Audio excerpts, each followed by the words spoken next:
And we are now live.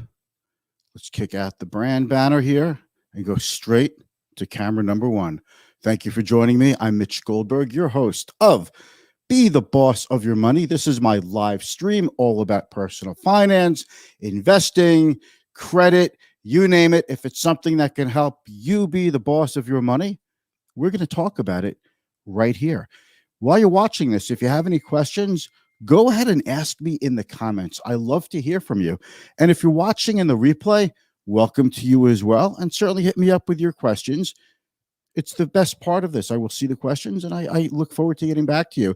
We've got a couple of things to talk about. Like the banner said, we're going to talk about inflation, Apple, Biogen, tapering, couple of other important topics, quick update, and here we go. So let's roll the quick intro. This is going to be good. This is like, I call this like the market wrap up with perspective that you need with the personal finance and bits of wisdom from my 30 plus years of being a financial advisor mixed in with it. Here we go.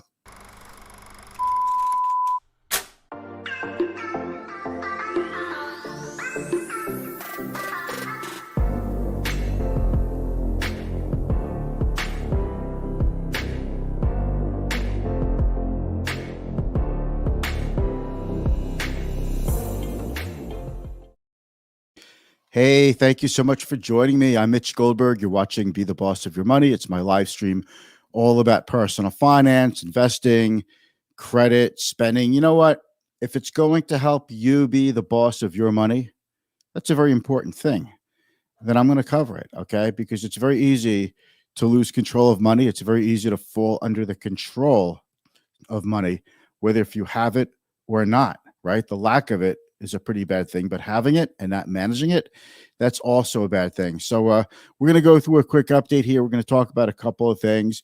I think the biggest thing right now, the biggest topic that we have going anywhere, it's not the meme stocks, but you know, we've been talking about meme stocks so much. I'm actually like really sick and tired of talking about it. Don't get me wrong. It's interesting. It's fascinating, but we talked about it already. And, you know, I feel like we need to talk about more important things. Okay. So if you have any questions though, certainly hit me up in the comments. You know, I love hearing from you. It's the best part of the show. And we're going to do this. We're going to do it right. All right. But I think the biggest story going is inflation. More importantly, the Fed tapering. Does the Fed get around to expanding the conversation about tapering? A number of Fed governors have talked about tapering. They're getting into tapering. So they're talking about tapering. But like 5 or 6 of the Fed governors have already mentioned something about it. The concern is that if inflation rises too high, which is the Fed expects inflation to go up. They've been calling for this, and now we're having it.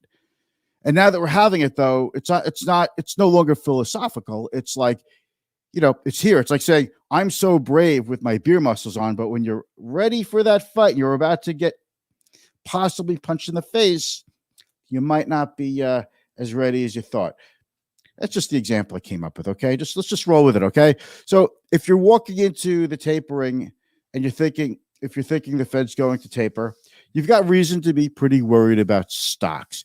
Now, a little bit of tapering, a little bit of taking away some of this easy money stimulus, I think that's okay because the reopening is strong enough in the economy to handle that. So we're talking about the economy, all right? It's one thing to talk about tapering when it's philosophical. It's one thing to talk about inflation when you think inflation is on the way. It's another thing entirely to talk about inflation when it's here. Totally different thing when it's here. And it is here. The Fed expects it to stay here for a little while, maybe even pick up a little bit, and then to, you know, be lessen. You know, we're not going to be comparing it to a year ago when the economy shut down. Once we get through this hump of initial, I have to buy everything and do everything, you know, the reopening, the rush back to spending and getting back to normal. Once that calms down, we're going to start seeing inflation moderate. But what if the Fed blinks? What if the Fed says, we're not going to know if inflation comes back down for another 6 to 9, maybe 12 months? But what if in that time frame, the Fed says, you know what, maybe inflation is here to stay. Maybe it's more durable. Maybe it's more grounded in people's beliefs that we are truly not in a transitory inflationary environment, that it's long-lasting, horrible inflation that's going to be here for a long time. Ooh, then the Fed might blink and start to jack up rates, or just stop, lower its bond buying program too quickly. Then inflation goes away and the economy sinks into another recession because we raise rates too soon. I don't think the situation warrants panicking yet. I do think the economy can handle higher rates, not much higher, but a little bit higher. But then we have to talk about the stock market, which is something that we obviously cover a great deal here, because it's one thing to invest in the economy, but we're investing in the stock market. Okay. So that is, just want to make sure I adjust my mic. You see, when you do this, you want to make sure you're not going, like, you hear the breathing in, you want to have it a little further from your mouth so that you can see someone's full smile. Okay. So we're talking about the stock market. Now, should the Fed pay attention to the stock market and the wealth effect that it's created? The stock market's up, people's 401k balances are up. If you're 60 years old and retirement's in the not too distant future and you've been investing money, you're like looking at your account statements like, whoa, look how much money I have. You're years ahead of where you thought you'd be at this point. You might even be thinking of retiring earlier than you thought. But what if the market goes down? Well, that's something that we have to prepare for that possibility. That has to be baked into that has to be baked into your portfolio based on your personal finance. I mean, if you need a chunk of your money over the next few years to pay for financial obligations, well, if the market goes down, that shouldn't be a problem for you, because presumably you've got a chunk of your money in cash equivalents or other, stable investments that are at least a lot more stable than stocks, right? Short-term, ultra-short-term, ultra-low duration bond funds, maybe cash equivalents like money market, CDs, savings accounts, checking. So that's what I am referring to. So should the Fed, if the Fed thinks the economy will be okay and the Fed could back off on its bond buying program. Right now, the Fed buys $120 billion worth of bonds every month, 80 billion of treasuries, 40 billion of mortgage bonds.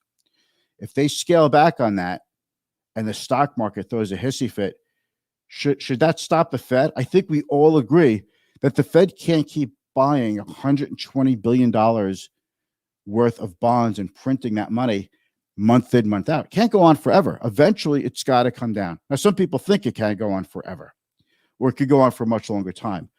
But when you do this for a much longer time, someone's going to pay the bill down the road. The point is, we can't do this forever, I think. So should the Fed worry about should the Fed worry about the stock market and say, don't worry about it, or too bad, screw it. We need to get the Fed back into more of a neutral position for the economy, as opposed to being ultra accommodative, and let the economy run on its own. And if there's pain, to be felt, the pain will have to be felt in the stock market by investors, and investors will just have to get over it. In other words, should the Fed be managing both the economy and the stock market, or should the Fed just focus on the economy and let the stock market take care of itself? Let investors fend for themselves, which is what they're supposed to do, which is what creates a return, right? When you take risk. Right now, it doesn't seem like a lot of people are taking a lot of risk. I know there's risky things going on, like meme stocks, crypto, certain areas of technology, lots of pockets of speculation in the market, but it doesn't mean right now it's super risky. That's what I mean. There are very few times when you get a lot of extra return for not much risk. We're in it now because of Fed policy, low interest rates, ultra accommodative policy. So this is just a very big philosophical thing. We could go on about it. I see a few of you out here Thank you for the heart, Judy. Mwah. And we have Filippo. Inflation, you think? Yeah, I think a little bit, right? The Fed from Evangeline Lila Velasquez. I hope I pronounced your name appropriately. The Fed should butt out because they're destroying our profits. You know, yeah, the Fed's doing a lot of good, but there's a cost to it, which we don't talk about enough. It's also changing the dynamic in terms of where money should go. Money is supposed to go to the most efficient places where money could get the highest possible return. But right now, money's getting returns everywhere because you're not getting it in the bank, right? So that's what I mean. Yeah. So Anthony, Filippo, excuse me, inflation. Yeah, I think I was telling people last year the printing of money, higher inflation. Well, Filippo, we've been saying that for a long time, and I applaud you for coming to that conclusion. Many have come to that conclusion. The reason for the printing and the QE was actually to generate inflation. That was the point, because inflation is below the Fed's 2% target rate for the last 12, 11, 13 years. And Bernanke, Yellen, and Powell have all been trying to push inflation up above its target rate of 2%. Now, Powell says we're willing to go well beyond 2% because instead of targeting just 2% and then raising rates, we'll average it out over, let's say, the last 5 or 10 years. So even if we have high inflation for a year or two, if you average out the last 10 years, it's still not going to be that high. So I applaud you for coming to that conclusion, but that was the basis of the whole thing. That was a stated goal of quantitative easing and printing money and all that. The Fed has two goals: inflation under control and maximize employment. So I appreciate that, and thank you very much, Evangeline. Evangeline, I think you're new here. I've never seen you watching the show before, so thank you very much. Welcome to you. I really appreciate you chiming in here. Thank you so much. Let's take a quick look at the overall market. I'm going to get back to you, Filippo. I see your comment, but I'm going to just move along. I promise you, Filippo, your comment is coming up on the screen momentarily because I value you, my friend. Okay, let me just do a quick share screen. Can I do a share screen? No, I'm not going to do share screen. Hey, but I'll do camera number 3. Maybe I'll go to camera number 2. 1, 2. Am I making you dizzy? You're not supposed to make the viewer vomit. All right. So the Dow is off a little bit, down 126 points. The Nasdaq was up 67. The S&P was off 3 points. But one of the reasons was the over the weekend, Treasury Sec, I almost said Chair Yellen, because she used to be the chairwoman of the Federal Reserve, or chairperson. She's now Treasury Secretary.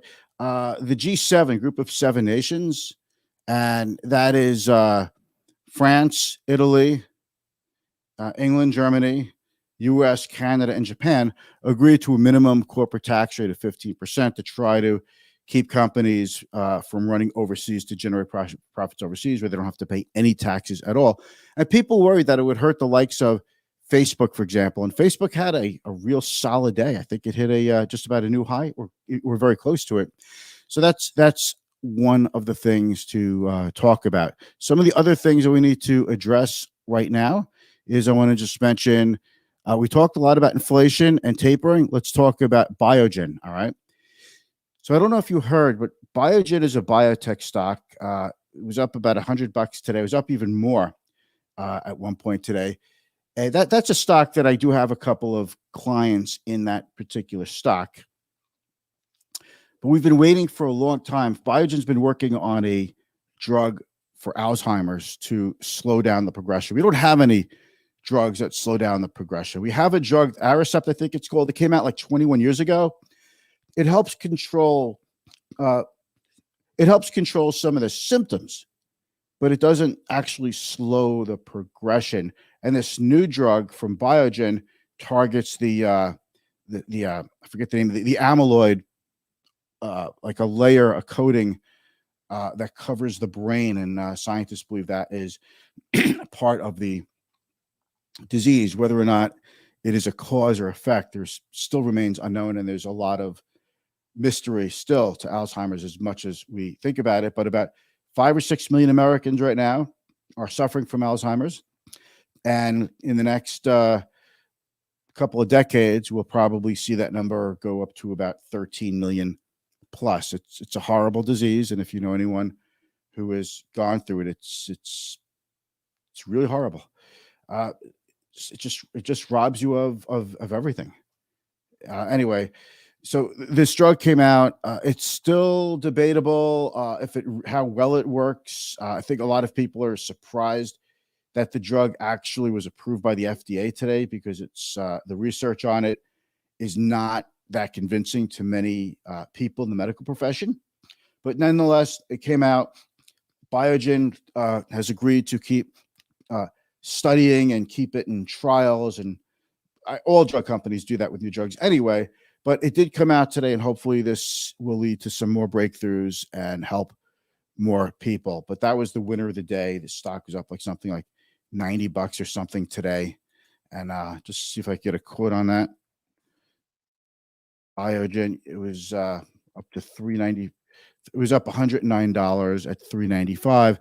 I sold some today in like $414 a share, 413, 414 thereabouts earlier in the day. I missed the high on it, popped to 468. I don't know anyone who got out at that exact moment. I guess if you had a market order, you may have been the first one out, but that's okay. You know, I'm not going to get greedy. I'm happy with it. So, last thing is Apple. Apple had their worldwide developer conference. Apple, the biggest company in the world, and Apple is basically what they reported today is they're making their position. Let me see if I could still share screen. No, I can't. Apple is basically making their position as the number one biggest company in the world even better, because the updates that they're going to have, you know, it's weird. Like every day when I go to bed, I wake up in the morning and it says whatever iOS 14, whatever couldn't load onto your phone. And I don't know why.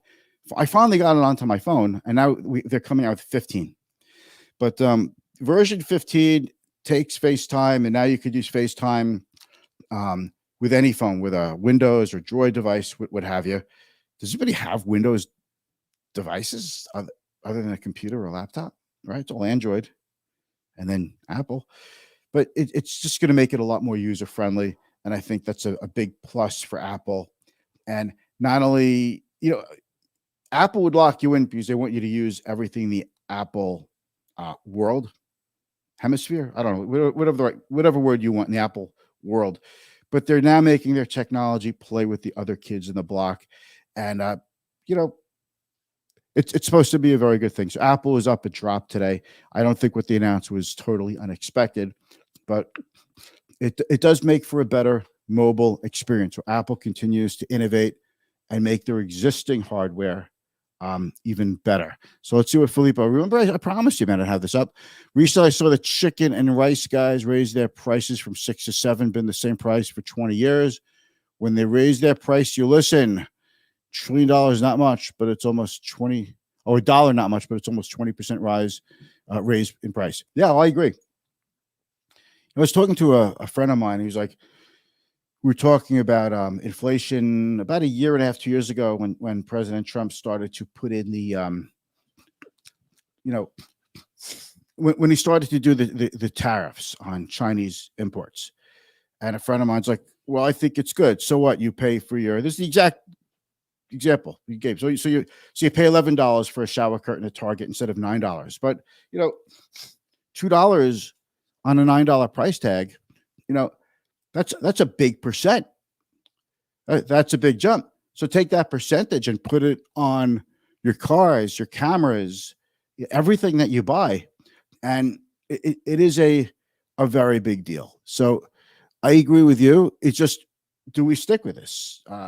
Do restaurants have to raise wages to get people to work for them? So how's that going to affect your dining experience? Are we going to have to get used to spending, you know, 15, 20% more to go out to dinner? You know, everything's been based on the highest quality for the lowest possible price. Maybe the equilibrium has changed. We're going to find out. We're going to find out. We'll probably know, in the fourth quarter, September, October, we'll know for sure. We'll know more clearly what the durability of inflation really is. And then we'll see if the Fed blinks. I mean, we could see the Fed start talking about tapering in their next meeting in a couple of weeks. The Fed wants to taper so gradually that we don't even notice. But I look at it like it's like a frog in a pot of cold water, and you put the heat on, and the water gets hotter and hotter, but it's so gradual the frog doesn't even know about it until it's boiled. Is that what the Fed's going to do to us? We're not stupid. We know what's going to happen. The Fed's going to raise rates, but can the economy handle it? And then can the stock market handle it? I'd be more worried about the stock market than I would be about the economy. What you say, buddy? Free market economy. We'll see what happens. That's right. But nothing is ever free. Someone pays somewhere. Wealth is not created or destroyed. It is only transferred.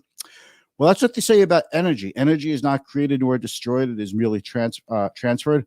But there's a lot of wealth created in the world. But yeah, it comes at a price because there's more dollars, more inflation. If there was never any inflation, stocks would be where they were back to 1950. You know what I mean? Inflation is an important part of the concept, which, I think it's good. China had tariffs on our goods. Yeah, listen, you have to be fair. You want to put a tariff on us? We'll put a tariff on you. Got to be fair. If pay more for U.S. equity, yep. And I get you. Okay, I'd pay more for U.S. quality. Okay, sorry, I didn't look. I didn't look closely enough at that. Apologies. Yes, I'd pay for more. I'd pay more to get that good old U.S. quality. Gotcha. I know what you mean, and I agree with you. Listen, anyone who complains, I've said this many times. I hope this doesn't come off, insensitive. Anyone who complains about, paying lower for imported products from China, anyone who goes to Target is doing that. If you go to Target or Walmart or Costco, you're part of it. But no one wants to pay higher prices. So, eventually we come to an equilibrium. It's all a cycle, is the best I could say. But the cycle we want to know about now is inflation. And the cycle we want to know about is, it's one thing to manage the economy, raise rates or tighten policy, slow down bond buying on the part of the Fed. It's another thing to see if the U.S. stock market can ride through it. We'll find out. There's a number of posts today all over financial news about strategists saying, don't worry about inflation. And there's others who say inflation is going to be such a big surprise. The Fed is going to tighten so fast and so hard that we're just going to plunder the markets. We really don't know. And that's why you have to invest for the long term. Invest based on your personal finance. How close your goals will determine how much or less risk you need to take. All right. I think I'm going to wrap it up. I'll be back tomorrow. Thank you all for watching. Filippo, Evangeline, thank you very much. I appreciate you both for joining me and asking questions and all that good stuff. I really appreciate it. And I've got a lot of good things to talk about. See you tomorrow. Thank you.